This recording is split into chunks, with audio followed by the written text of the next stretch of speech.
కూడి వచ్చిన మీ అందరికీ ప్రభు నామ వందనాలు. దేవుడు మిమ్మల్ని దీవించి ఆశీర్వదించును గాక. ఆమె దేవునికి స్తోత్రం. హల్లెలూయా. ఇంతకుముందు మనం చదువుకున్న దగ్గర 50 కీర్తనలో ఏం చెప్తున్నాడు ప్రభు? నీ నీ నీ బలుల విషయమే నేను గద్దించటం లేదు, నీ దహన బలులు నిత్యం నా ఎదుట కనబడుచున్నవి. నీ ఇంట నుండి కోడెను, నీ మందు నుండి పొట్టెలను నేను తీసుకొనను. ఎందుకంటే ఆయన తినడానికి నాకు దావతానికి కదా, నాకు అవసరం లేదు. భూమి దాని సంపూర్ణత నాది, అడవి మృగాలని నాయి, ఇవన్నీ కూడా నేను సృష్టించినవి. నా చేతితో నీ నోటి మాటతో కలుగును కాకుండా అవి అయినవి, దాన్ని నా కోసం కాదు అని చెప్పి కిందకు వచ్చిన తర్వాత ఏమంటున్నంటే 12వ వాక్యం, లోకమును దాని సంపూర్ణతయు నావే, నేను ఆకలి గురించి నీతో చెప్పను, వృషభముల మాంసం తింటానా దాగుతానా అని చెప్పి ఏమంటుండే, స్తుతియాగము చేయము, మహోన్నతునికి నీ మొక్కుబళ్ళు చెల్లించము. అబ్రహాము దేవుడు ఇస్సాకునిచ్చి 100 ఏళ్ళ అప్పుడు తర్వాత ఇస్సాకు నాకు అని అడిగినాడా లేదా? ఇస్సాకుని దేవుడు తింటాడా? బలి అర్పించాలని పోయలేదా? ఆడ ఉద్దేశం ఏంటంటే దేవునికి నువ్వెంత ప్రేమిస్తున్నావు, దేవునికి నీ హృదయం ఎంత చోటు ఉన్నది ప్రాముఖ్యం. అర్థమవుతుందా? నువ్వు ఇచ్చే అర్పణను బట్టి, నువ్వు ఇచ్చే ప్రేమను బట్టి, నువ్వు చూపించే దాన్ని బట్టి. ఇప్పుడు అబ్రహాము ఇస్సాకు విషయంలో మనం జ్ఞాపకం చేసుకుంటే ఒకసారి 100 సంవత్సరాల కొడుకు పుడతాడు దశరథ. కొడుకు పుట్టినాక కొడుకు 15 ఏళ్ళు అట్లా వస్తాడు, 16 ఏళ్ళు వస్తాడు. వచ్చిన తర్వాత అబ్రహామా అంటే ఏంటి ప్రభు అంటే, నీ కొడుకుని తీసుకొచ్చి నాకు బలి అర్పించని చెప్తాడు.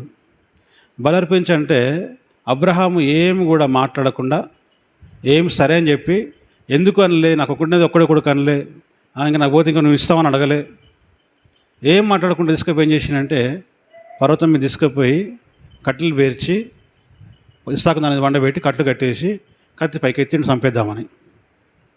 ఆ సమయంలో దేవుడు చంపనిచ్చిండా? ఎమ్మడ పిలిచిండు అబ్రహామా అని పిలిచి, నీ యొక్క భక్తికి నేను మెచ్చిన, నువ్వు ఎందుకంటే నీకు ఒక్కగా ఉన్న ఒక కుమారుని కూడా నువ్వు ఇస్తానికి నువ్వు వెనకాలలేదు అంటే నన్ను ఎంత ప్రేమిస్తున్నా నాకు అర్థమవుతుంది. మనం ఇచ్చే బలి అర్పణ దేనికి గుర్తుంటే చెప్పండి? దేవుని ఎంత ప్రేమిస్తున్నామో మనం దేవుని చూపించడానికి ఇది ఒక నిదర్శనం. కయ్యూని హేబేలు విషయంలో జ్ఞాపకం చేసుకుంటే, కయ్యూని హేబేలు ఇద్దరు కూడా దేవుని అర్పించినారు, కానీ దేవుడు ఎవరిని చూసినంట? దేవుడు కయ్యూనును అతని అర్పణను లక్ష్య పెట్టలేదని ఉంటుంది. హేబేలు దగ్గరికి వస్తే దేవుడు హేబేలును అతని అర్పణను లక్ష్య పెట్టిండు. ఫస్ట్ ఎవరిని మెచ్చుతాడు దేవుడు? నువ్విచ్చే మేకల్ని, నువ్విచ్చే గొర్రెలని, నువ్విచ్చే డబ్బుల్ని మెచ్చుతాడు అనుకుంటున్నావా? ఏం మెచ్చుతాడు? ఫస్ట్ మనల్ని మెచ్చితే వాటికి దేవుడు ఇష్టమవుతుంది. అర్థమవుతుందా మీకు? అంటే మనం ఎంత సంపూర్ణంగా దేవుని కొరకు త్యాగంగా మనం ఉంటున్నామో, దేవుని ఎంత సంపూర్ణంగా మనం ప్రేమిస్తున్నాం అనే దానికి ఒక నిదర్శనం ఇది కానుక, అంతే. అర్థమవుతుందా? దీన్ని ఇచ్చినంత మాత్రం నాకేం తక్కువ అవ్వదు. చూడండి 50 కీర్తనలు ఏముంది ఇక్కడ, ముందుకు వెళ్దాం మనం. దేవునికి స్తుతియాగము చేయము, మహోన్నతుని మొక్కుబళ్ళు చెల్లించుము. వినండి, ఇక్కడ ఆపత్కాలమున నీవు నన్ను మొరపెట్టుము, నేను నిన్ను విడిపించేదను. స్తోత్రం, హల్లెలూయా. ఆపత్కాలములో, కష్టకాలములో మొరపెట్టినప్పుడు మనం దేవుని ప్రేమించే విధానాన్ని బట్టి దేవుని ప్రేమించే దాన్ని ఎక్కడ చూపించగలుగుతాం చెప్పండి? మనం ఎక్కడ చూపించగలుగుతాం? ఇప్పుడు మా పాస్టర్ అమ్మ నాకు భాగ్య అంటే నాకు ప్రేమ అని నేను అనుకుంటున్నా. ప్రేమ ఎట్లా అంటే, రోజు ఉదయం లేవగానే మధ్యాహ్నం సాయంత్రం నిన్ను ప్రేమిస్తున్నా నుట్టిని అనమనుకో, ఎట్లుంటుంది చెప్పండి? ఎట్లుంటుంది? ఆమెకు ఛాయ్ పోయకుండా, టిఫిన్ పెట్టకుండా, భోజనం పెట్టకుండా, ఉపవాసం పెట్టి నీళ్ళు ఇవ్వకుండా ఐ లవ్ యూ భాగ్య అంటున్నాను అనుకోండి, నీ ఐ లవ్ యూ చల్లగుంటాను ఆయన ఆకలిస్తుందో నాకంటది. అవునా కాదా? నిన్ను ప్రేమిస్తున్న ప్రభు అని చెప్పి మనం దానికి ఏం చేయకుండా, ఏమి ఇవ్వకుండా మేము అట్లా గణపరిస్తే అంటే నోటితో గణపరిస్తే ప్రయోజనకరం ఏమన్నా? ఎక్కడ తెలుస్తుంది మనం ప్రేమించేది? ఎట్లా తెలుస్తుంది? మనం ఇచ్చేదాన్ని బట్టి, మన వాళ్ళకి అవసరతలను లేదంటే వారి యొక్క ఉద్దేశాన్ని, వారి ఇష్టాన్ని నెరవేర్చేదాన్ని బట్టి మన ప్రేమ ఏందనేది అక్కడ వ్యక్తపరచబడుతుంది. అవునా కాదా?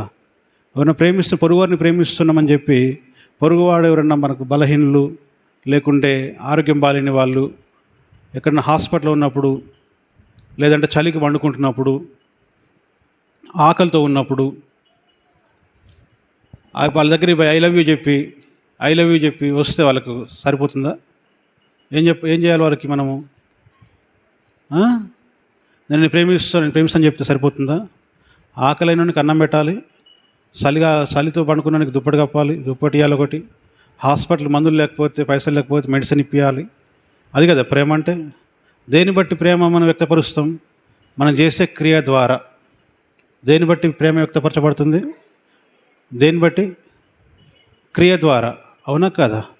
క్రియ లేకుండా మనం ఏది చేసినా కూడా అదేమవుతుంది? మృతమైన శవముతో సమానంగా ఉంటుంది మనం చేసే భక్తి. మనం చేసే భక్తి ఎలా ఉండాలంటే మృతమైనదిగా ఉండొద్దు. క్రియలు లేని విశ్వాసము మృతమన్నది వాక్యం యాకోబు రాసిన పత్రికలో కదా. మన విశ్వాసంలో కానీ మన భక్తిలో కానీ ఏముండాలి? క్రియ ఉండాలి. ఆ క్రియ ఏంటిదంటే మనం అనుకున్నాం, ప్రభువా నాకు ఇబ్బందులు జరుగుతున్నాయి, నా కష్టాలు వస్తున్నాయి ప్రభువా, ఆ కష్టం నుంచి నన్ను విడిపించండి దయచేసి, నేను నీకు మొక్కుబడి చేసుకుంటున్నా, నీకు ఇది అర్పిస్తున్నా అని చెప్పినప్పుడు దాన్ని ఏమవుతుందంటే దాన్ని అంగీకరించబడుతుంది. అందుకంటే ముందు ప్రభు మనల్ని అంగీకరించాలి. మనం ఏం చేయాలి? దేవుడు మనల్ని అంగీకరించాలి. మనల్ని అంగీకరిస్తే ఆటోమేటిక్గా దేవుడు మన అర్పణను అంగీకరిస్తాడు. అవునా కదా? మనం దేవునికి అంగీకారంగా లేకుండా నువ్వు ఇచ్చే అర్పణ దేవునికి అంగీకారము అవుతుందా? నువ్వు ఎన్ని లక్షలు ఇచ్చినా కాదు, ఎన్ని కోట్లు ఇచ్చినా కాదు. కనుక అక్కడ అమౌంట్తో లేదంటే ఇంత దాన్ని ఏమంటారు, ఈ యొక్క అకౌంట్తో సంబంధం లేదు. అక్కడ 1,00,000 2,00,000 అనేది సంబంధం కాదు, 1000 100 10,000 అనే సంబంధం కాదు. అక్కడ అది విషయం కాదు. అది విషయం కాదు. విషయం ఏంటిదంటే నీ హృదయంలో దేవునికి ఎంత ప్రేమ ఉన్నది ప్రాముఖ్యం. అది విషయం. నీ దగ్గర ఉన్న 10 రూపాయలు ఇవ్వు దేవుడికి, దేవుడు దాన్నే ఎక్కువ గొప్పగా ఎంచుతాడు. దాన్నే దేవుడు ఏం చేస్తాడు? పేద విధవరాళ్ళు 2 కాసులు మాత్రమే దేవుని సన్నిధిలో ఇచ్చినప్పుడు, అంతకంటే ఉన్నోళ్ళు ధనవంతులు లక్షలు ఇచ్చినా 1000 ఇచ్చినా కూడా యేసుక్రీస్తు ప్రభు వారు కానుకల డబ్బా దగ్గర కూర్చొని చూసి ఎవరు ఎక్కువ ఇచ్చారని చెప్పండి? విధవరాలు ఎక్కువ ఇచ్చింది చెప్పింది. అంటే 2 రూపాయలు ఎక్కువనా? మన దృష్టిలో 2 రూపాయలు తక్కువ, కానీ దేవుని దృష్టిలో 2 రూపాయలు ఎక్కువ. దాని ఎట్లా అంటే ఆమెకున్నది మొత్తం ఇచ్చేసి అవి ఇచ్చిన తర్వాత ఇంకా ఆమెకు తినడానికి రేపటికి ఏం లేదు, ఇంకా మొత్తం సంపూర్ణంగా ఇచ్చేసింది. అండి దేవుని బిడ్డలారా, ఈ విషయాలు చాలా ప్రాముఖ్యమైనవి, చాలా సెన్సిటివ్. ఇవి ఎట్లా ఉంటుందంటే దీన్ని భక్తితో చేస్తేనే అర్థమవుతుంది, కానీ భక్తి లేకుండా చేసేవారికి అపహాస్యంగా ఉంటుంది ఈ మాటలన్నీ కూడా. భక్తి లేని వారికి ఎట్లుంటుందంటే ఏదో వేరే రకంగా అనిపిస్తుంది. అందుకోసమే ఈ సెన్సిటివ్ టాపిక్ చెప్పాలంటే నాకు చాలాసార్లు భయం కూడా అవుతుంది. మీరు ఏడా అపార్థం చేసుకుంటారో అని. అర్థం చేసుకునే విషయంలో అర్థం చేసుకుంటేనేమో మన జీవితాలు ఇంకా దేవునిలో భక్తులు ఎదుగుతాయి. దాని అపార్థంలోకి వెళ్ళిపోతే ఏమవుతుందంటే నేను నాతో బాగానే నవ్వుతూ మాట్లాడతాను, నాతో స్తోత్రం చెప్తారు, అలా చెప్తారు, కానీ మీరు బయటకు వెళ్ళిన తర్వాత ఒకరికొకరు ఏం చెప్పుకుంటారంటే పాస్టర్ గారంట మొత్తం ఆయనకే పెట్టాలంట అంటారు. మొత్తం నాకు పెట్టాను ఎందుకంటమ్మా? నేను అంటాను, నాకు అవసరమా? నేను ఆ విషయం ఏంటంటే దేవుని సన్నిధికి అర్పించే అర్పణ దేవునికి శ్రేష్టమైన అర్పించాలి. ద్వితీయోపదేశకాండంలో ఇజ్రాయేల్ ప్రజలతో దేవుడు మాట్లాడుతున్నప్పుడు ఏం చెప్తున్నాడంటే ప్రతి విషయాన్ని కూడా వాళ్ళకు సుస్పష్టంగా తెలియపరిచిండు. ఎందుకంటే దేవునికి ఆయన పరిశుద్ధమైన దేవుడు, నిజమైన దేవుడు, సత్యవంతుడు. మనం బయట దేవతలు చేసినట్టుగా చేయడానికి వీలు లేదు. మొన్నటి దినం సరిగ్గా అదే జరిగింది. బాధపడదు ఎవరైనా, మీరు సరి చేసుకోండి.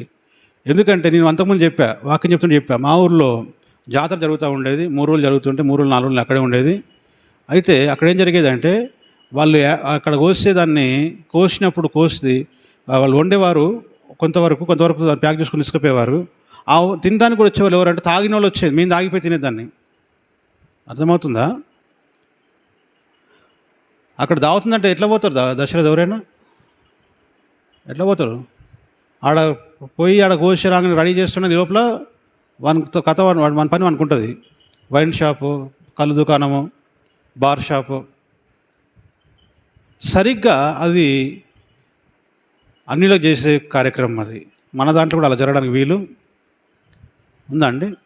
లేదు. గమనించండి దేవుని బిడ్డలారా, అలా ఎవరు కూడా చేయొద్దు. ఇంకో దాన్ని ప్రోత్సహించవద్దు. పాస్టర్ గారు మొన్న వాళ్ళు చేసినప్పుడు మీరు సపోర్ట్ చేయలేదు, మాట్లాడలేదు అంటే ఫస్ట్ టైం కాబట్టి నేను వాళ్ళని ఏమనలేదు. దాన్ని ఖండించిన వాస్తవానికి. మళ్ళీ ఇప్పుడు చెప్తున్నా, తప్పది. నేను తప్పని చెప్పినా, రూమ్లో పిలిచి ఏం చెప్పినా నీకు నీ భర్తకి తప్పని చెప్పినా, నాకు విషయం ఫస్ట్ తెలిసి నేను భోజనం కూడా చేయకపోతున్నా మీద అని చెప్పినా లేదా? కనుక దీన్ని చాలా పరిశుద్ధంగా, చాలా పవిత్రంగా దేవుని సన్నిధిది. మీకు కనపడకపోవచ్చు, ఇక్కడ మీకు ఏం అంత మామూలుగా ఉండొచ్చు, కానీ ఇక్కడ దేవుని అభిషేకం ఉంటుంది. అది ఎప్పుడో అర్థమవుతుంది అంటే ఆ టైం వస్తే అర్థమవుతుంది ఎవరికైనా ఇక్కడ ఎటువంటి శక్తి ఉంది అనేది. కనుక మనము ముందుకెళ్దాం, వాక్యంలోకి వెళ్దాం. చూడండి, దేవుణ్ణి ప్రేమించే వారిని నేనేమంటున్నా, మనం ఇచ్చే కానుక దేని సూచిస్తుంది? దేవుని ప్రేమను ప్రేమించడం సూచిస్తుంది. సామెతల గ్రంథం 8వ అధ్యాయము 21వ వచనం. సామెతలు 8:21లో నన్ను ప్రేమించే వారిని నేను ఆస్తికర్తలుగా చేస్తానంటుంది. మనం ఆస్తికర్తలు కావాలని దేవుని ఉద్దేశం ఉంది. మనం ఆస్తికర్తలు కావాలంటే దేవుని ప్రేమించేవారుగా ఉండాలి. దేవుని ప్రేమను వ్యక్తపరిచే దాంట్లో ఏమాత్రం కూడా లోపము చేయదును, ఉండకూడదు. వారి నిధులను నింపుదును. చాలు, స్తోత్రం, హల్లెలూయా. ఇప్పుడు మనం ఇచ్చే కానుక దేని సూచిస్తుంది? నిత్య అర్పణ దేని సూచిస్తుంది? దేనికోసం? అది దేవుని ఎంత ప్రేమిస్తున్నావో సూచిస్తుంది. నువ్వు ఎంత ప్రేమిస్తున్నావో అర్థమవుతుంది. అప్పుడు అటువంటి దేవుని ప్రేమించే వారికి ఏం జరుగుతున్నాయి అంటే మీ యొక్క ఆస్తికర్తలుగా చేస్తూ ఉంటుంది, వారి నిధులను నింపుతూ ఉంటుంది. అంటే అప్పుల సమస్య నుంచి విడిపిస్తూ ఉంటున్నది. దేవుడు నీ జీవితంలో నీకున్న అప్పుల సమస్య నుంచి విడిపించాలని, నిన్ను ఆస్తికర్తగా చేయాలని దేవుని యొక్క ఉద్దేశం ఉంటుంది. మన ప్రేమలో ఎప్పుడైనా దేవుని బిడ్డలారా లోపం ఉండకుండా చూసుకోవడానికి ప్రయత్నం చేయాలి దేవుని ప్రేమించే విషయంలో. నేను అదే ఏంటంటే, చిన్న మనసు మనకు ఉండొద్దు. అస్సలే చిన్న మనసుతో మనం ఏ పని చేయకూడదండి. కొరింథీయులకు రాసిన పత్రిక, కొరింథీయులకు రాసిన 2వ పత్రిక 9వ అధ్యాయం 6 నుంచి చదవమ్మా. కొంచెముగా విత్తువాడు కొంచెముగా పంట కోయును, సమృద్ధిగా విత్తువాడు సమృద్ధిగా పంట కోయును.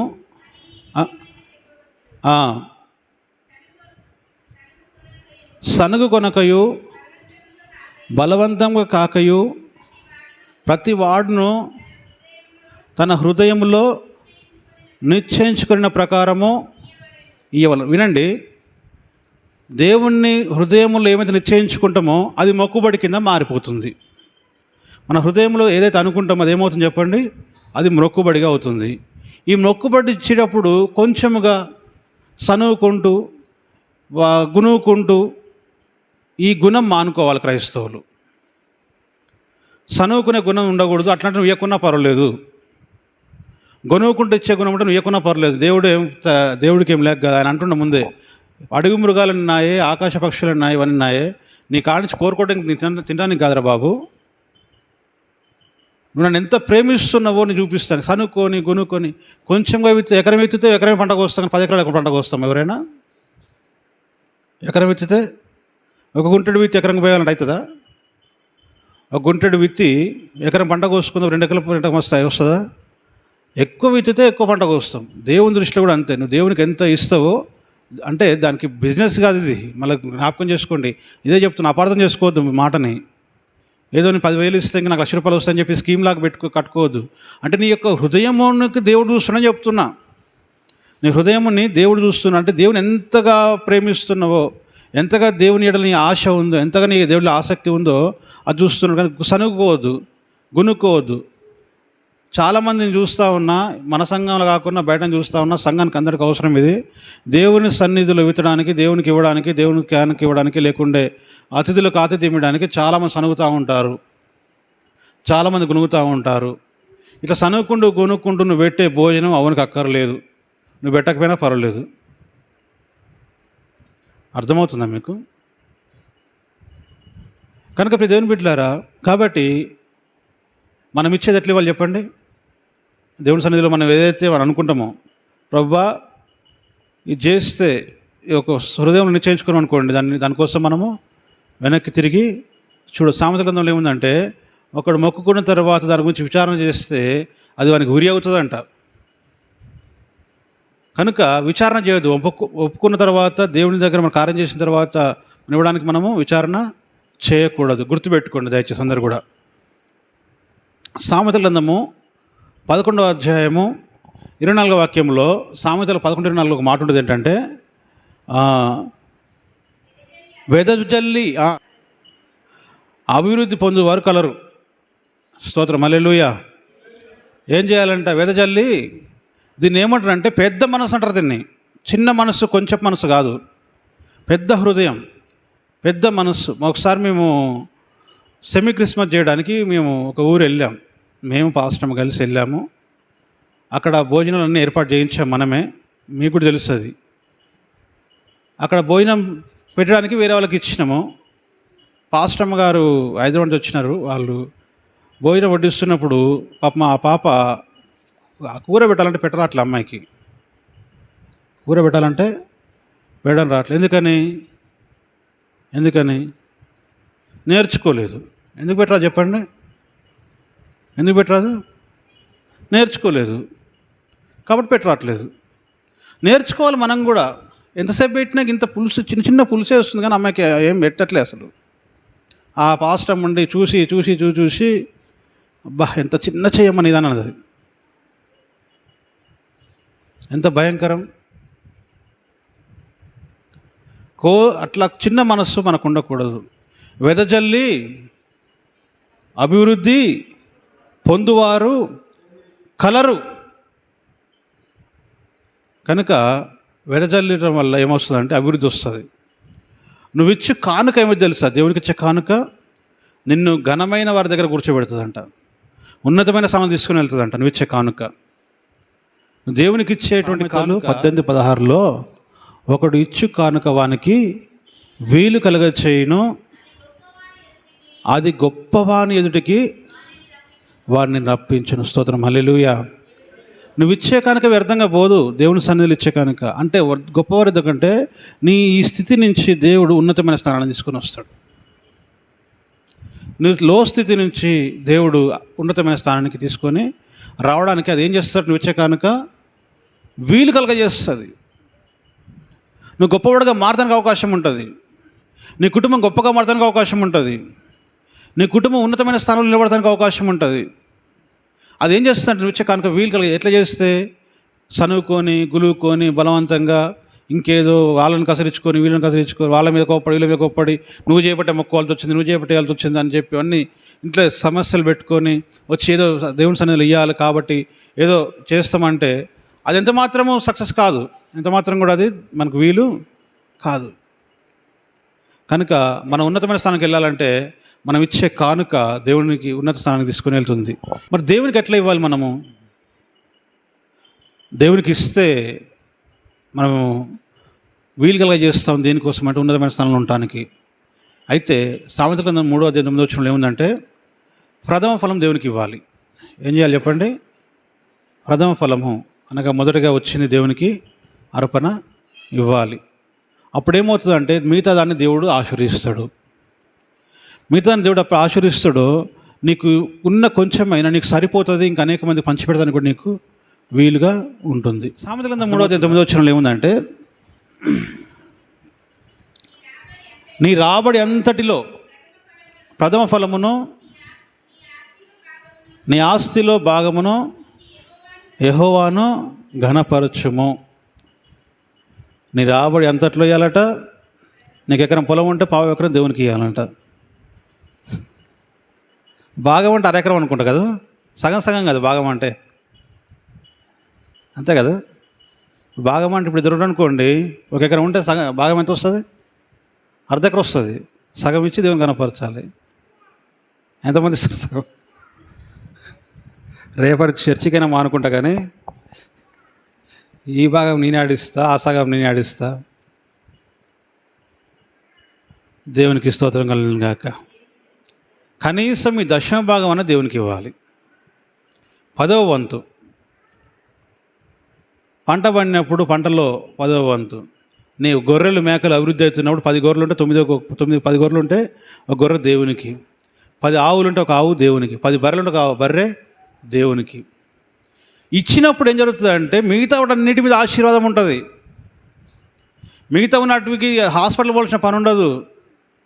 మిగతా వాటికి ఇంకా పాల ఉత్పత్తి కావచ్చు, నీ గొర్రెల ఉత్పత్తి కావచ్చు, నీ పంట పొలం ఉత్పత్తి కావచ్చు, అన్నిటి మీద దేవుని కృప ఉండి ఏం జరుగుతుందంటే అందరికంటే అధికంగా నీ కుటుంబం దీవించబడుతుంది, నీ పంట దీవించబడుతుంది, నీ పొలాలు దీవించబడతాయి, నీకున్న పాడి పశువులు దీవించబడతాయి.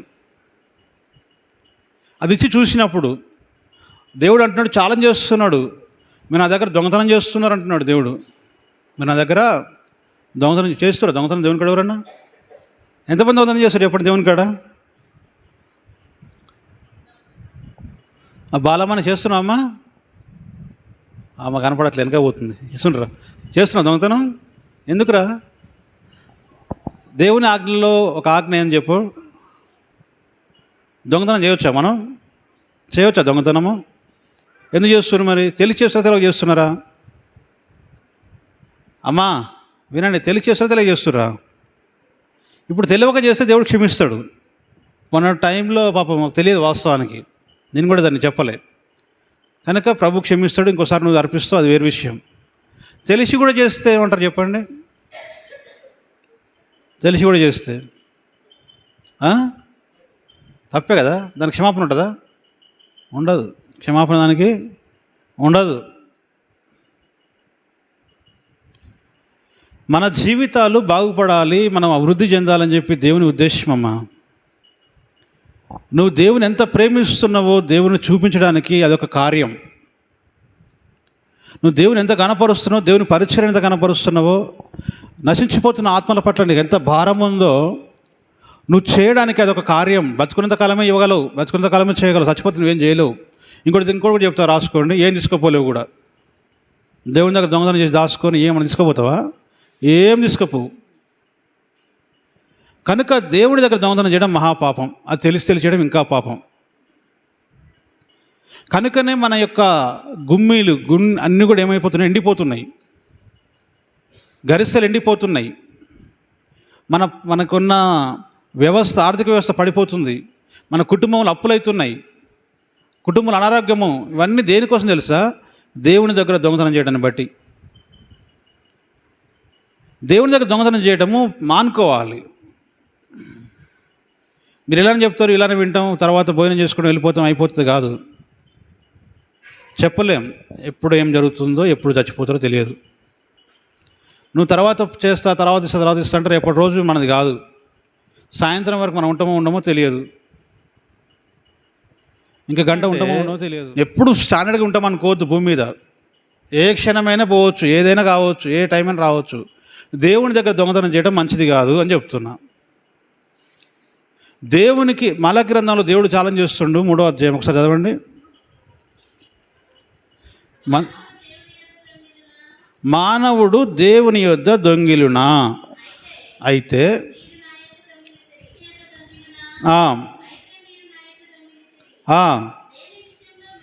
దేని విషయముల్లో నా వద్ద మీరు దొంగతనం చేస్తారు? మీరు అడుగుతారు నన్ను, మీరు అంటారు.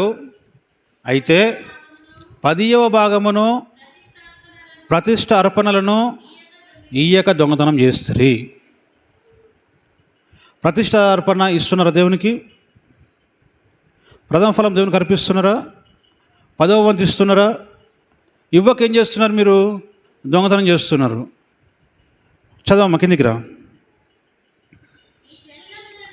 ఈ జనులందరూ నా దగ్గర దొంగతనం చేస్తూనే ఉన్నారు, అయ్యో శాపగ్రస్తులై ఉన్నారంటండి. దేవుని సొమ్మును దొంగతనం చేస్తే మనకు శాపగ్రస్తం. దేవుడు నిన్ను మొత్తం ఏమనట్లేడు, దేవుడిని దీవించడానికే ఏమంటున్నాడు, ఆయనకు లేక ఏమనట్లేడు. మేమే పేదలం పాస్టర్ గారు, మామూలు ఊకే ఏమడుగుతున్నారు మీరు అంటేనేమో. మిమ్మల్ని పేదలు చేయడం కోసం కాదు అడిగేది, మీరు శాపం నుంచి విడిపించబడడం కోసం దేవుడు ఏమంటుండు, మీరు అభివృద్ధి చెందడం కోసం దేవుడు ఏమంటుండు, మీరు అభివృద్ధి చెంది ఇంకా ఉన్నతమైన స్థానానికి వెళ్ళడం కోసం దేవుడు ఏమంటుండు. ఈ ఆత్మీయ స్థితిలోనికి మీరు రావాలని దేవుని పేరట మిమ్మల్ని మనవి చేస్తూ ఉంటున్నాను. ఈ ఒక్క స్థితికి మీరు దాటగలిగితే, ఈ ఒక్క మెట్టు మీరు ఎక్కగలిగితే మీకున్న శాపం చూడిపించబడతారు. చదమ్మా. సాతానుడు ఇక్కడ బాగా ఫైట్ చేస్తాడు మీతోటి. సాతానుడు బాగా ఫైట్ చేసేది ఇక్కడనే, దుష్టుడు బాగా ఫైటింగ్ చేసేది ఇక్కడనే మీతోటి. ఎంత శోధిస్తారంటే మిమ్మల్ని, ఎంత వేధిస్తారంటే ఇవ్వకుండా చేసిన దాకా చేస్తాడు. నా జీవితంలో చాలాసార్లు జరిగింది అది. నేను పెద్ద దానికి అతిథిని ఏం కాదు సాతానుకి. నేనే చాలాసార్లు శోధించబడ్డా. నేనే చాలాసార్లు ఖర్చులు ఉండి, ఇబ్బందులుండి, వాడుకొని చాలాసార్లు బాధపడ్డ రోజులు ఉన్నాయి నేను చాలా. మిమ్మల్ని ఏదో అనడం కాదు, నా పరిస్థితి కూడా అదే. కానీ దాన్ని అధిగమించాలి మనం, దాన్ని జయించాలి మనం. ఎప్పుడైతే దాన్ని జయించి మనం అధిగమిస్తామో తప్పకుండా మన ఆశీర్వాదం మనం పొందుకుంటాం, శాపాన్ని మనం పోగొట్టుకుంటాం.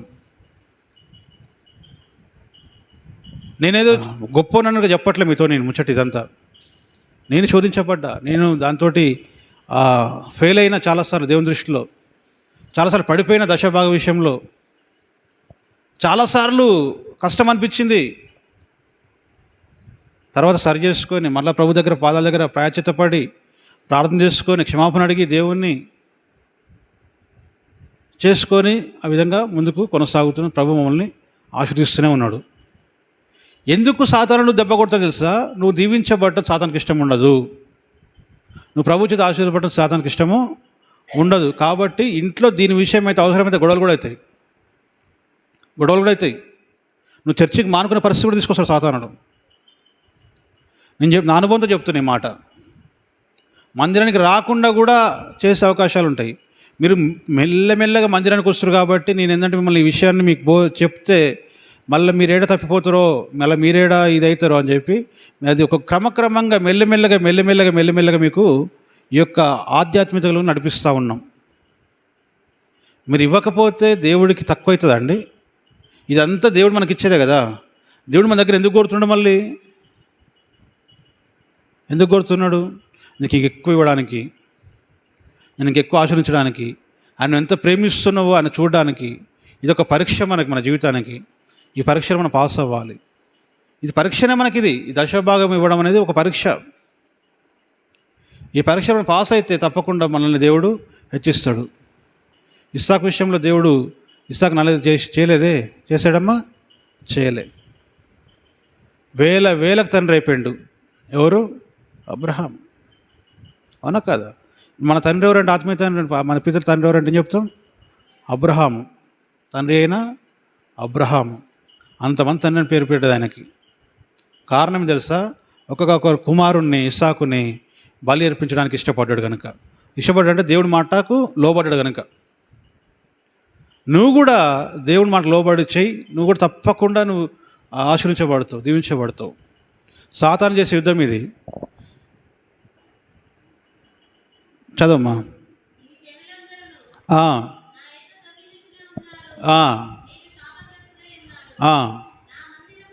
నా మందిరములో ఆహారం ఉండునట్లు 10వ భాగం అంతయు.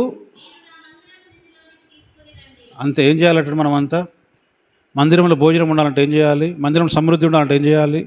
మందిరంలో పేదవాళ్ళకి మనం పంచిపెట్టాలంటే ఏం చేయాలి? దశమ భాగం తీసుకొచ్చి దేవుని సన్నిధిలో ఇవ్వాలి. ఇచ్చినప్పుడు ఏం జరుగుతుందంటే నేను పని చేసేది కూడా ఉండదు.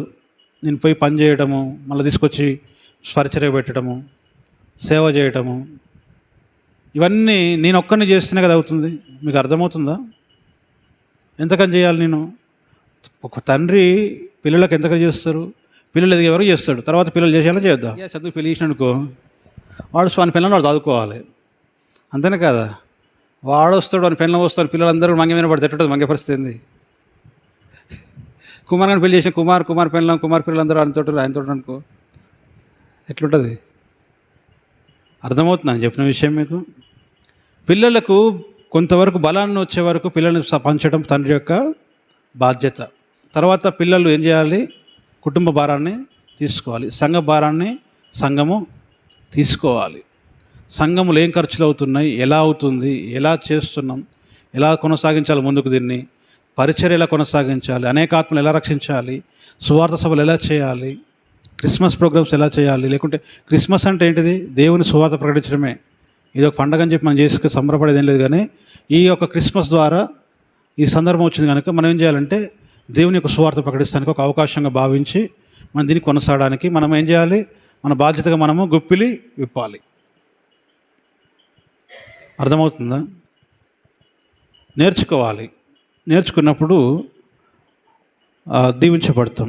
చూడండి, నా మందిరంలో ఆహారం ఉన్నట్లు 10వ భాగం అంతయు మీ నా మందిరం నిధులకి తీసుకొని రండి.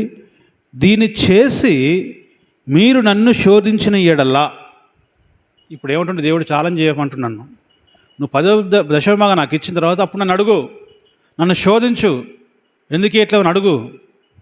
అసలు దేవుడు ఎంత గొప్ప మాట చెప్తున్నాడు, మనకు ఎంత అవకాశం చెప్పండి. ఇది దేవాది దేవుడు ఏమంటుండంటే, మీరు 10వ భాగం ఇచ్చిన తర్వాత నన్ను శోధించమంటుండు, ప్రార్థన చేయమంటుండు. అప్పుడట దేవుడు అంట, నేను ఆకాశపు వాకిన్లను విప్పి పటజాలనత విస్తారమైన దీవెనలను కుమ్మరించేదనని సైన్యములకు అధిపతి యెహోవా సెలవిచ్చుచున్నాడు. స్తోత్రం, హల్లెలూయా. మీరు ఇచ్చి శోధించండి దేవుణ్ణి. ఇవ్వకుండా పేరుకు ప్రేమిస్తున్నా చేస్తున్నా అంటే ఫలితమేమీ ఉండదు. కనుక ప్రియ దేవుని బిడ్డలారా, ఇచ్చి శోధించమని దేవుడు అడుగుతున్నాడు. కనుక మనం దీవించబడాలని దేవుని ఇష్టం ఉందా, లేకుంటే ఇప్పుడు ఏమంటుండు, మనం ఇచ్చే 10వ వంతుకి దేవుడు ఎంత ఇస్తా అంటున్నాడు? ఆకాశవాక్పిన్లు విప్పి పట్టజాలంతో విస్తారమైన దీవెనలు మీకు కుమ్మరిస్తూ అంటుండు. ఎంతమందికి కావాలి దీవెనలన్నీ? వద్దా? ఇదేం కథ అనుకుంటారు? చెప్తే లేపితే ఏం కథో, లేకపోతే ఏం కథో. ఇతోటి స్తోత్రం, హల్లెలూయా. ఎంతమంది దీవించబడాలనుకుంటున్నారు? పట్టజాలంతో విస్తారమైన దీవెనలు మన ఇంటి నిండా పొరలొద్దా? దేవుడు ఆకాశ వాకిలు లిప్పుతాడట. ఆకాశపుకున్న వాకిలు లిప్పి మొత్తం పైనుంచి కుమ్మరిస్తే మొత్తం ఏమవుతుందట? మన ఇంట్లో నిండుతాయట. మరి ఆశ ఉన్న వాళ్ళందరూ ఏం చేయాలి తెలుసా? 10వ భాగాన్ని దేవునికి ఇవ్వాలి. షరతు ఉంటుంది దేనికైనా. 10వ భాగం దొంగతనం చేస్తే శాపగ్రస్తం వస్తుంది. 10వ భాగం దేవునికి ఇస్తే ఆకాశవాక్యంలు విప్పి పడజాలం ఇస్తారు, దీవెనలు మీకు వస్తాయి. ఈ టైంలో కొంచెం శోధన వస్తుంది, కొంచెం కష్టం వస్తుంది. ఆ టైంతో దుష్టుడు మీకు ఏదైనా కొంచెం ఇబ్బంది కలగజేస్తాడు. అయినా సరే మీరు దాన్ని జయించాలి. ఇది నేర్చుకోవాల్సిన విషయం. ప్రతి క్రైస్తవుడు తెలియదు ఇది. చాలామంది క్రైస్తవులు ఎక్కడ పడిపోతారంటే, 10వ భాగం ఇచ్చే విషయంలో ఏదైనా శోధన, ఏదైనా సమస్య ఏదైనా రాగానే, అబ్బో దేవుడికి ఇస్తే ఇంకేదో అవుతుంది, దేవుడికి ఇస్తే నాకు అయిపోతుంది, దేవుడికి ఇస్తే నాకు కదురట్లేదు, దేవుడికి ఇస్తే నాకు కలిసి రావట్లేదు అంటారు కొంతమంది. అటువంటిని కూడా విన్నా నేను, నాకు అటువంటిని చూసినా నేను. దేవుడికి ఇస్తే నాకు కలిసి రావట్లేదు అంటారు. కలిసి వచ్చాడు కలిసిపోయి ఏముండదు. తప్పకుండా మీరు జయించండి, ఇవ్వండి, ఇస్తూ ఉండండి. తప్పకుండా మీ దేవుడు, మీరు ప్రార్థన చేయండి ఈ వాగ్దానాన్ని బట్టి, ఎందుకు ఇవ్వ ప్రభు అని అడగండి. తప్పకుండా దేవుడు మీకు అనుగ్రహిస్తాడు. అప్పుడు ఏం చేస్తే తెలుసా? 11వ వచనంలో ఉంది, పంట పొలాలను తీరేసి పురుగుల్ని, తర్వాత ఇంకేం కూడా మనకు అంటే మనకి ఏది కూడా ఎంత మాత్రం హాని చేయదంట. మన ఆదాయానికి ఏది గండి కొట్టదు. మన ఆదాయం ఎందుకు గండి కొడుతుంది, మన ఆదాయం ఎందుకు పోతుంది, ఎందుకు వ్యర్థంగా ఖర్చు అయిపోతుంది అంటే, ప్రభు యొక్క సొమ్మును అంటే ప్రభువుకి ఇవ్వాలంటే, ఇక్కడ మళ్ళీ గుర్తుపెట్టుకోండి, ఇక్కడ ఇంపార్టెంట్ డబ్బు కాదు. మళ్ళీ అర్థం చేసుకోండి. నేను చెప్తున్నది కూడా మీరు ఇవ్వాలంటే మీకు అని తిందామని కాదు, దేవుణ్ణి మీరు ప్రేమించే స్థితిలోకి మీరు రావాలని చెప్తున్నా. మీకు అర్థమవుతుంది అసలు నేనేం చెప్తున్నా అంటే? దేవుడు నాకు ఏం చెప్తున్నా అంటే, మీరు ఇవ్వాలంటే మిమ్మల్ని ఏదో మీకు దోసుకోవడం కోసం కాదు అడిగేది, మీరు దీవించబడడం కోసం. ఆ భక్తిలోనికి మీరు రావాలి, ఆ స్టెప్లోనికి మీరు రావాలి, ఆ స్థితిలోకి మీరు రావాలని బోధిస్తున్నా మీకు నేను. మీకేమర్థమవుతుంది అంటే, ఇంకా అడుగుతున్నాడు, ఇంకా ఆయనకి ఇవ్వడం కోసం అడుగుతున్నాను అర్థమవుతుంది.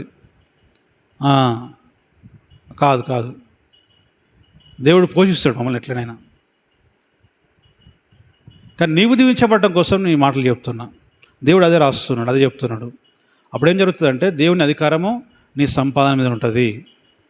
10 రూపాయలు సంపాదిస్తే 1 రూపాయి దేవునికి ఇస్తే, ఆ 9 రూపాయలని దేవుడు బ్లెస్ చేస్తాడు, ఆశీర్వదిస్తాడు. ఆ 9 రూపాయలు దేవుడు దీవిస్తాడు. అక్కడ 9% నీ దగ్గర ఉంది కదా, 90%. ఆ 90%ని ప్రభు ఆశీర్వదిస్తాడు. ఒకటి గుర్తుపెట్టుకోండి, 10 రూపాయలల్లో 9 రూపాయలు ఎక్కువనా 1 రూపాయి ఎక్కువనా చెప్పండి, చెప్పాలి. 10 రూపాయలల్లో 9 రూపాయలు ఎక్కువనా 1 రూపాయి ఎక్కువనా? అర్థమవుతుందా నేను చెప్తుంది? 9 రూపాయలు ఎక్కువనా 1 రూపాయి ఎక్కువనా? 9 రూపాయలు ఎక్కువ కదా, 1 రూపాయి చాలా తక్కువది కదా, అవునా కదా? ఇప్పుడు 9 రూపాయలు నాకే కావాలంటివి, 1 రూపాయి కూడా నాకే కావాలంటివి అంటే 1 రూపాయి ఎవరిది? 1 రూపాయి ఎవరిది? దేవుని సొమ్ము ఇది. ఈ 1 రూపాయి కూడా ఆశపడుతున్నాం అంటే 9 రూపాయలు ఇచ్చిందంటే తృప్తి సరిపోవట్లేదు నీకు. ఇక్కడ ఏం సరిపోవట్లేదు, ఆశ సరిపోవట్లేదు, దురాశ వస్తుంది అన్నట్టు. దురాశ వచ్చి ఈ 1 రూపాయిని ఇవ్వాలంటే ₹1 మొత్తం తీసుకొచ్చి ఆయనకి ఇవ్వాలన్నా? దీంట్లో ఏం చేద్దాం, ₹1 పావులు ఒకరికి ఇద్దాం, పావులు ఇంకో పాస్టర్కి ఇద్దాం, ₹10 ఇంకో పెద్ద పాస్టర్కి ఇద్దాం, సిటీలో ఉన్న పాస్టర్కి ₹1 ఇద్దాం. ఎందుకు? మన గురించి చెప్తున్నా, తర్వాత అందరి కోసం కూడా చెప్తున్నా. ₹1ని 10 భాగాలు చేస్తారండి కొంతమంది. అంటే ఒక దేవునికి ఇచ్చే దశభాగంలోనే భాగాలు చేస్తుంటారు. అది మహాపాపం. దేవుడికి ఇచ్చే దశభాగాన్ని దేవుడికే ఇవ్వాలి. నువ్వు ఎక్కడ రక్షించబడో ఆ సన్నిధిలోనే ఇవ్వాలి, ఆ సేవకునికే ఇవ్వాలి, ఆ పాస్టర్కే ఇవ్వాలి, ఆ చర్చిలోనే ఇవ్వాలి.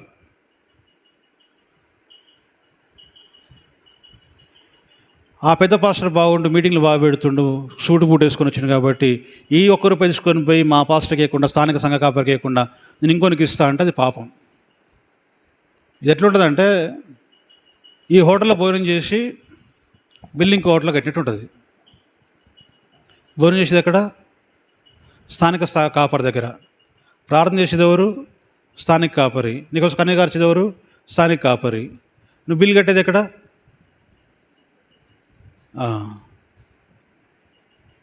ఈ ₹1 మీద మనకు అధికారం ఉండదండి. ఈ ₹9 మీద అధికారం మనకు ఉంటుంది, ఏమని చేసుకోవచ్చు. ₹9 మీద అధికారం మనకు ఉంటుంది, ఏమని చేసుకోవచ్చు.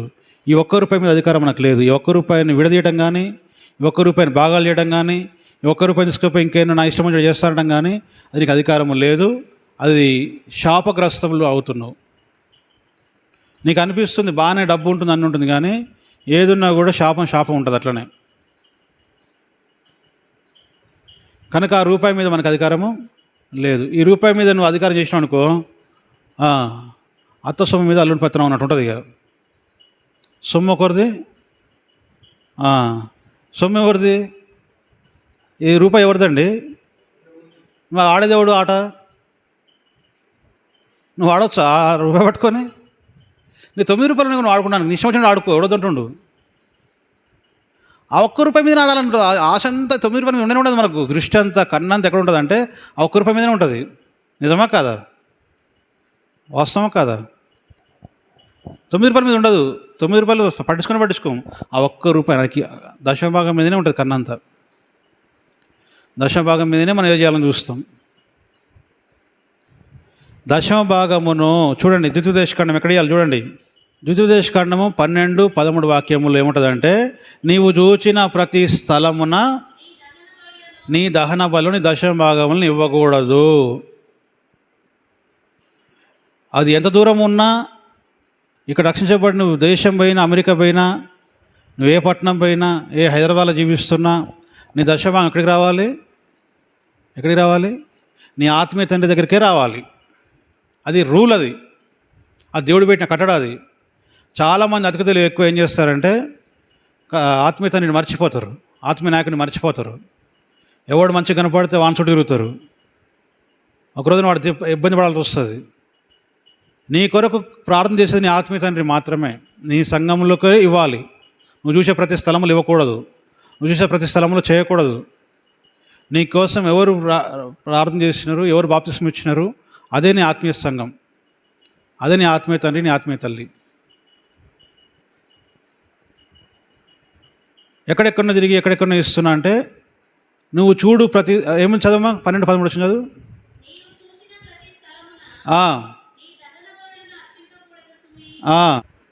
గుర్తుపెట్టుకోండి. చాలామంది మీరు చేయరులే, మన చర్చలో చేయరు, మనకే చేయరు. చర్చ చాలా ఇంపార్టెంట్ క్రైస్తవ లోకానికి. ఎందుకు ఇంపార్టెంట్ అంటే, రక్షించబడేది ఇక్కడ, కానుకొచ్చేది ఇంకొక దగ్గర. ప్రార్థన చేసేది ఈ పాస్టరు, నీకోసం కన్నీరు కార్చేది ఈ పాస్టరు, నువ్వేం డంబాచారాలకు వేరే దగ్గర కానుకలు ఇస్తూ ఉంటావు. ఈ పాస్టర్ ఏమో ఎండిపోయి చస్తాడు, ఆయన ఎక్కువై చస్తాడు. ఆయన ఇచ్చే కార్కు, ఆయన గుట్ట సెంటు బాటిల్ కూడా సరిపోయి ఇచ్చే కానుక. ఇక్కడ ఇస్తే, అదే స్థానిక సంఘ కాపరి దగ్గర ఇస్తే, ఆయన భోజనం చేసి కడుపు నింపుకొని నీకోసం ప్రార్థన చేస్తాడు. ఉన్నోడు పోయి ఉన్నోడికి ఇస్తే, లేనోడు పోయి ఉన్నోడికి ఇస్తే, ఉన్నోడు ఇక్కడున్న స్థానిక సంఘ కాపరి పరిస్థితి ఏంటి? అవునా కాదా? అంటే పల్లెటూరులో చేసే పాస్టర్లు, పల్లెటూరు చేసే సేవకులు గారా? అసలు ప్రొడక్షన్ ఎక్కడ తయారవుతుంది? క్రైస్తవులు ఎక్కడ తయారవుతున్నారు? ఈ పల్లెటూరు సేవకుల దగ్గర కదా తయారయ్యేది. అక్కడ రక్షించబడుతున్నారు పెద్ద పెద్ద పట్టణాలలో. ఇక్కడోళ్ళు అక్కడ పూట తిప్పల కోసం ఏదో పని కోసం పోయి అది దగ్గర పట్టున్న సంఘానికి పోతారు. అసలు ప్రొడక్షన్ ఎక్కడ అవుతుంది? అసలు క్రైస్తవులు ఎక్కడ తయారవుతారు? చిన్న చిన్న గ్రామాలలో, పల్లెటూళ్ళలో, కుగ్రామాలలో, పేద పేద సేవకుల దగ్గర కూవకు లేక, కూటికి లేక, నీటికి లేక వాళ్ళు ఏదో ఇప్పుడు ఉపవాసాలు ఉండి దేవునికి మొరపెట్టి ప్రార్థన చేస్తే ఎవరో ఒకళ్ళు అనారోగ్యంతో బలహీనతో వస్తే దేవుడు ప్రార్థన చేస్తే స్వస్థపరిస్తే రక్షించబడి పని నిమిత్తం సిటీకి పోయి 3 లక్షల మంది 10 లక్షల మందిని వాళ్ళు బోర్డులు వేసుకుంటారు, కానుకలను అక్కడ ఇస్తారు. వీళ్ళకు కూడా ఏమవుతుందంటే అసలు ఒక మాట చెప్పాలంటే స్థానిక సంఘాన్ని, స్థానిక కాపర్ని విడిచిపెట్టి వేరే సంఘాలకి వెళ్ళండి. అక్కడ వసతి లేదు, రాలేదు కాబట్టి సండే వెళ్ళండి. ఈ కాపర్ని పట్టించుకోకుండా ఉంటే కన్న తల్లి రొమ్ము మీద కొట్టినట్టే ఉంటుంది అన్నట్టు. అర్థమవుతుంది? అంత పాపం అది. కన్న తల్లిని మర్చిపోతాడు, ఎక్కడికి పోయినా మర్చిపోవచ్చా? అది ఇక్కడ ఏ క్రైస్తవుడైనా ఎవరైనా తప్పకుండా స్థానిక కాపరిని గుర్తుపెట్టుకోవాలి. ఆయనకే నీ దశభాగం ఇవ్వాలి. నువ్వు ఎక్కడ తిరిగినా, ఎక్కడ చేసినా, ద్వితీయోపదేశకాండ 12 వచనంలో ఏముందంటే నువ్వు అక్కడ ఇవ్వాల్సిందే. నువ్వు ఎక్కడ తిరిగినా. కొంతమంది పాస్టర్ని మారుస్తూ ఉంటారు, అది మహాపాపం. సంఘాలు మారుస్తూ ఉంటారు, అది ఇంకా పాపం. ఇక్కడ కాదని అక్కడక్కడ ఇక్కడ తిరుగుతూ ఉంటారు. వాడు ఎవడు తెలుసా? అపవాది దూత. ఎవడు చెప్పండి? వాడు అపవాదికి దూత, సంఘానికి చెడగొట్టే అపవాది దూత. వాడు ఏం చేస్తాడంటే ఆ కాపరి బలహీనంగా ఉంటాడు, బట్టలు సరిగా ఉండవు, పేదవాడు, వెహికల్స్ ఉండవు, ఏదో సంఘ నిర్మాణం కొరకు ప్రయాసపడి తనకు ఒక్కొక్క ఇటుక పెట్టి గోడ కడుతున్నట్టుగా ఒక్కొక్కరిని దేవుడు నడిపిస్తుంటే, సంఘాన్ని నిర్మిస్తుంటే ఒకడొచ్చి కోలుకొడతాను చూస్తుంటాడు. ఒకడొచ్చి ఇంట్లో ఉన్నోడే, అంటే మన సంఘాలు కాదు చెప్తున్నా మీకు అర్థం కావడానికి, లోపల ఉన్నోడు ఏం చేస్తాడంటే దాన్ని చెడగొడడానికి చూస్తుంటాడు. వాడు సాతాను దూత. ఎంత నష్టము సంఘ కాపరికి, ఎంత వేదన. నీ కొరకు ఎంత కన్నీరు గార్చి ప్రార్థన చేసిండు ఆయన. నువ్వు నీ పరిస్థితి పాలినప్పుడు నీ దగ్గరకు వచ్చి ప్రార్థన చేస్తే నువ్వే ఆయనకు వ్యతిరేకంగా మాట్లాడి, వ్యతిరేకంగా చేసి నీవే సంఘాన్ని కూలగొడుతున్నావు అంటే నువ్వు సాతాను దూత కాకపోతే దేవుని దూతవా? కనుక దేవుని బిడ్డలారా, సంఘ కాపరిని ప్రేమించాలి, సంఘ కాపరి బాగోగులు చూసుకోవాలి, సంఘ కాపరి యొక్క అవసరాలు చూసుకోవాలి. ఎవ్వరు చూడరు. బయట సంఘస్థులకు అవసరం ఏమైనా చూడటానికి? వేరే చర్చలు చూస్తారా? చూడరు కదా. ఎవరున్నా ఏ కన్న తల్లిదండ్రులు ఆ పిల్లలు చూసుకోవాలి. ఏం దశరథ నీ పిల్లలు చూసుకుంటారా? నేను ఇంకోళ్ళు చూసుకుంటారు. ఎవరన్నా వృద్ధాప్యలోకి వచ్చినాక, పెద్ద మనిషి అయినాక నీ పిల్లలు చూసుకోవాలి. నేను ఎప్పటికైనా వాళ్ళు ఇంకొని దగ్గరికి పోయి ఇంకొని దగ్గర ఉంటే నీకేమిస్తుంది? అరే ఎంత వేదన, ఎంత దుఃఖం, ఎంత మనోవేదన, అది ఎంత భయంకరం. నేను ఒక ఆర్టికల్ చదివా. తల్లి పొట్టిగుందని, లేదా నల్లగుండని, తండ్రి నల్లగుండని, తండ్రి పొట్టుకుండని చెప్పి పిల్లలు తల్లిదండ్రులు మారుస్తారండి ఎవడన్నా? అవుతుంది అది? అది ఆర్టికల్ చాలా బాగా రాసినారు. ఒకసారి మొత్తం జ్ఞాపకం లేదు కానీ అటువంటి లోకంలోకి వచ్చేసినాం మనం. తల్లిదండ్రులు కూడా తల్లిదండ్రులు చెప్పుకునే స్థితి లేదు కుమారులు పిల్లలకి. ఎందుకని?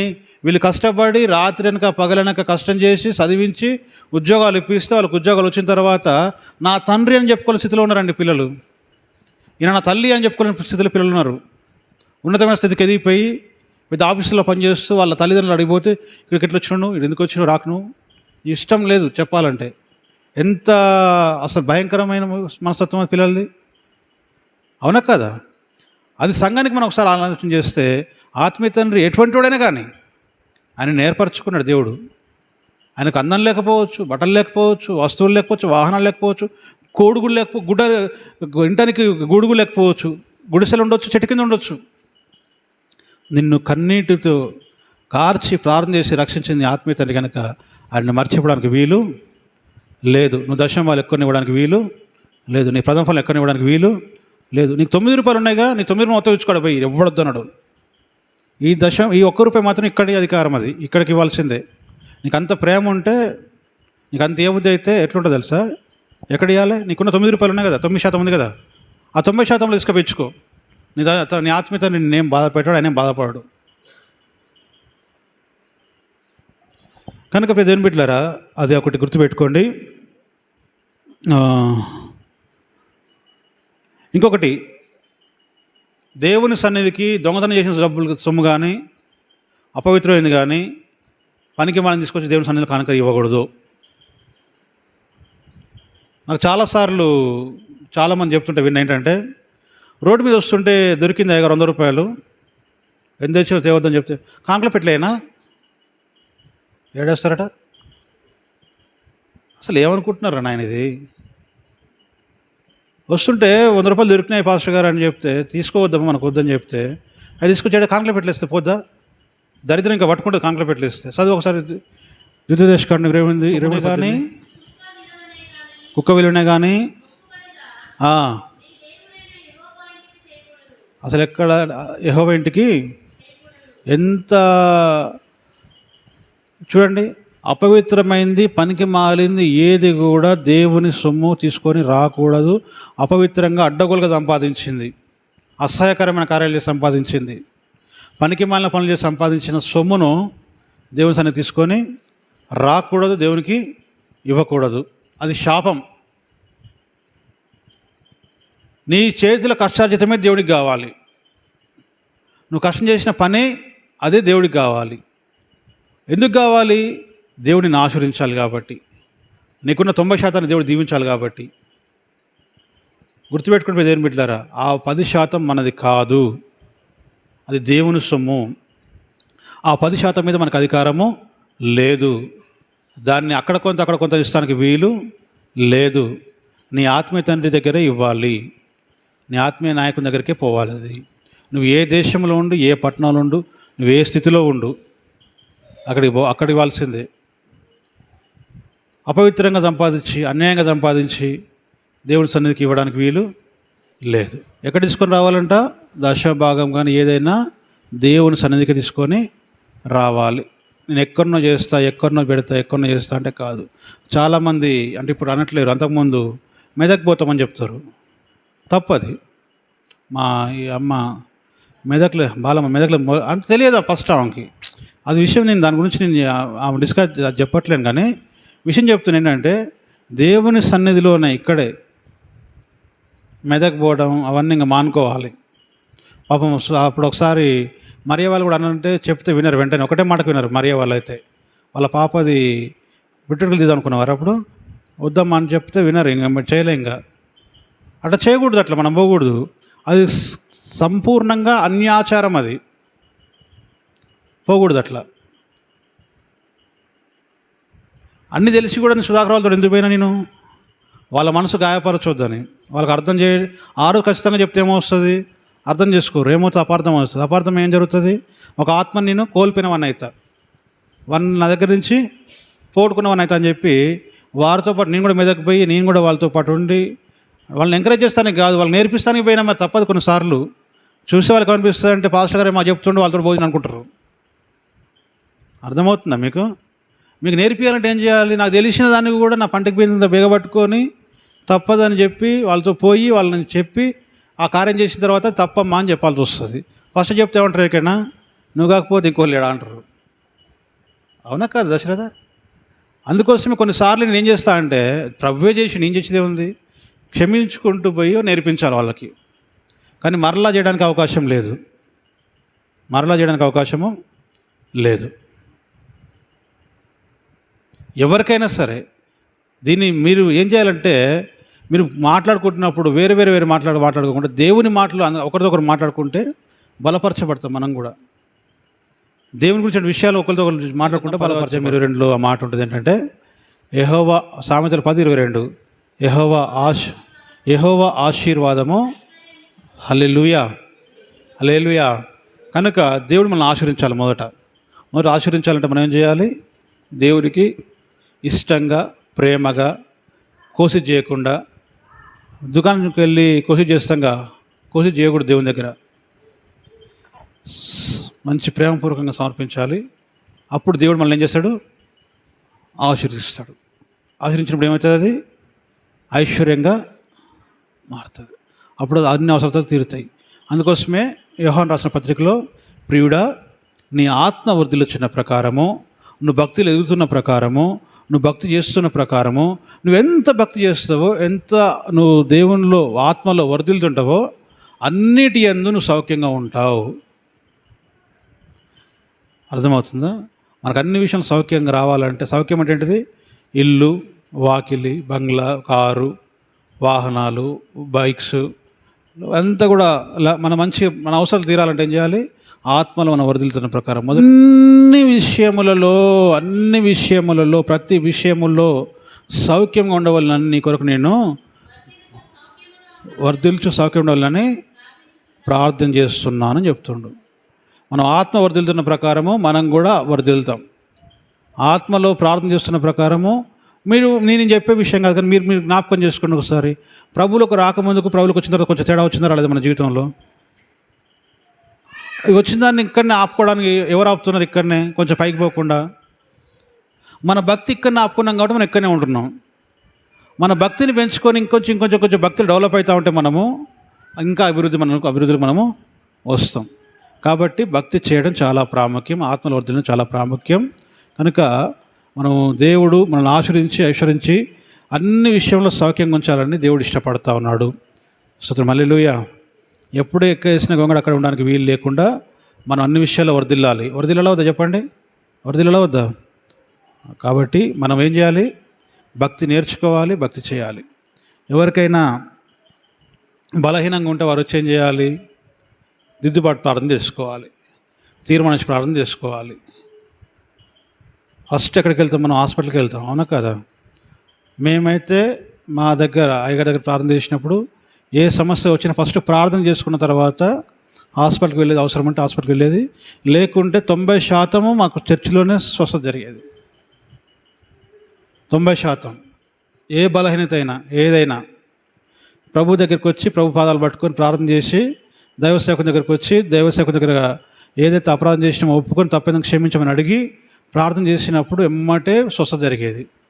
మరి మీరు ఇంకా కూడా ఆ అనుభవంలోకి రాలేదు. ఇంతకాలం 10 ఏళ్ళ నుంచి ఇక్కడ సేవ చేస్తున్నా కూడా చెప్తూనే ఉన్నా, మీరు వినట్లేరు.